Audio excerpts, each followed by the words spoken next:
Welcome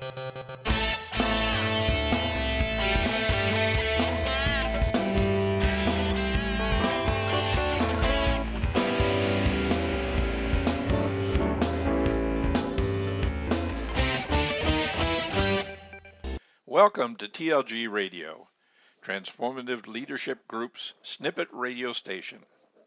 Hi, and thank you for joining us. My name is Ron McIntyre, and I am the president owner of Transformative Leadership Group and your chief disruptive instigator.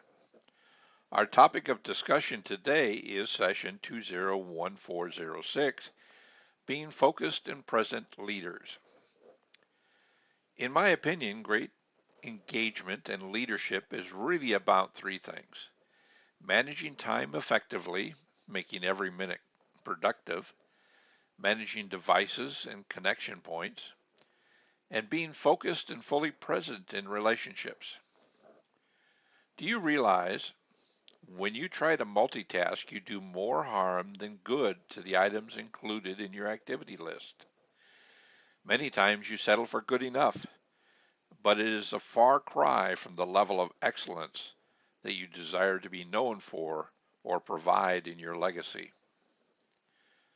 Harvard Business Review has pointed out that when you multitask, you can decrease your productivity up to 40% with distractions and diversions. They have also postulated that it can lower your IQ up to 10%. This just so happens to correspond with the incessant drive we have to write books and articles at a 6th grade level so everyone can read comfortably. To be fully present requires effort and dedication to making changes in your work style and life. I have struggled at times with a desire to multitask and have paid the price, so it is time to re-examine what it may take me to change and grow. Below is what I've learned. Number 1, you must consciously start your day with purpose and focus, or you will find yourselves wandering. Getting started in the morning, regardless of what time of day you wake up, takes a concerted effort and willful discipline. There are many things that will attempt to divert you, ranging from weather to family.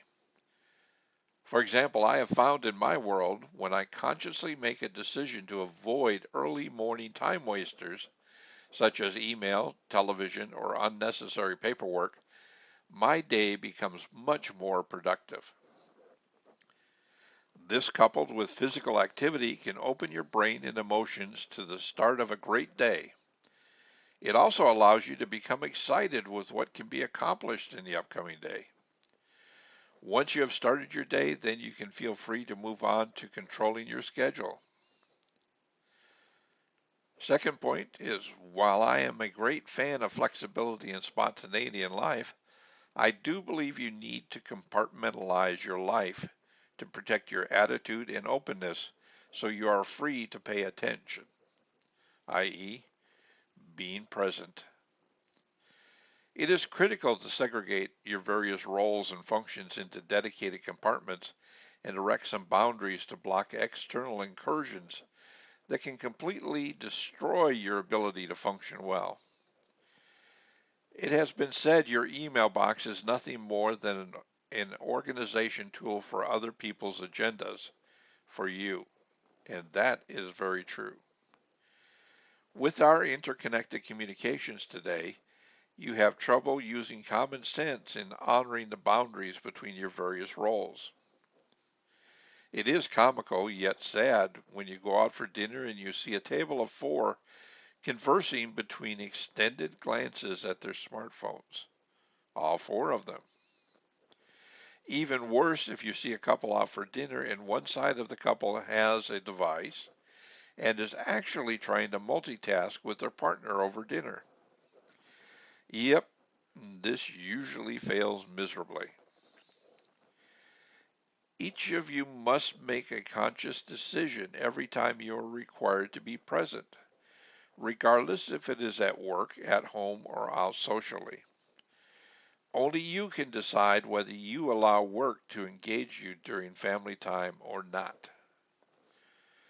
I have found it convenient to compartmentalize my life into the following areas: family, work, personal, and social. This allows me to visualize every relationship in terms of boundaries. How rigid those boundaries are is a matter of personal preference. For example, today my categories are really in the order shown above, but this was not always true.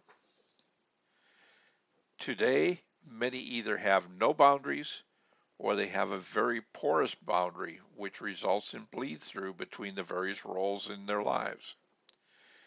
This can lead to massive distraction, which forces you to be distant, disconnected, and in some cases destructive to your relationships in all areas. So do yourselves a favor and protect your boundaries. Third thing I've discovered is set up device-free zones. There must be a time when you turn off your email, turn off your smartphone, and become laser focused. This really takes discipline. People today will check their emails up to 30 times in an hour, which is once every 2 minutes. How can you be focused when it can take you in excess of 45 seconds to refocus once you have been distracted?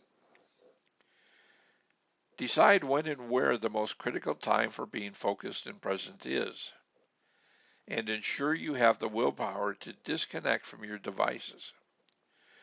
Put yourself in timeout so you are available when engaging in productive relationships.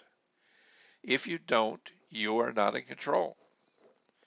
And if you're not in control, then someone else is, and that dooms quality in relationships.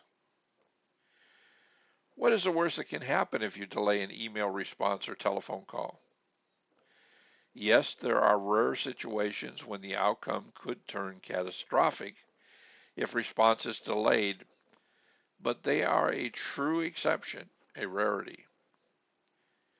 Many like to create a perception that everything that passes their email box or smartphone is critical and important, but let's be realistic.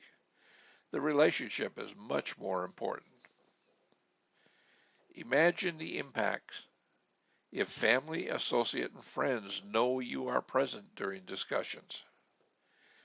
You have to earn your leadership influences, and this is one way to make it happen. The fourth thing I've learned is to build your calendar by building focus blocks.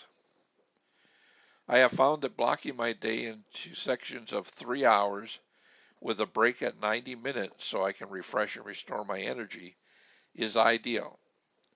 This way you can work on bigger outcomes and priorities in each of your life roles. During these focus blocks, make sure associates, family, and friends understand that you need privacy and quiet to be effective. They need to respect your space and allow you room to be functional. If you do this on a regular basis, you will find significant power to concentrate on specific tasks and outcomes. This will also result in the most successful outcomes you have seen in a long time. So I've determined to be focused where and how I want to be present, rather than trying to hide from my fear under the guise of being busy. My relationships, both personal and business, will grow deeper and more resilient. How about yours? Your organizations will also become stronger and more reliable, improving customer satisfaction and loyalty if practiced on a regular basis. Well, that's a wrap. Thanks for joining us today, and if we have touched on something that you would like more information about, please send us an email today at ron@transformativeleadership.us. Have a great day, and God bless until we meet again.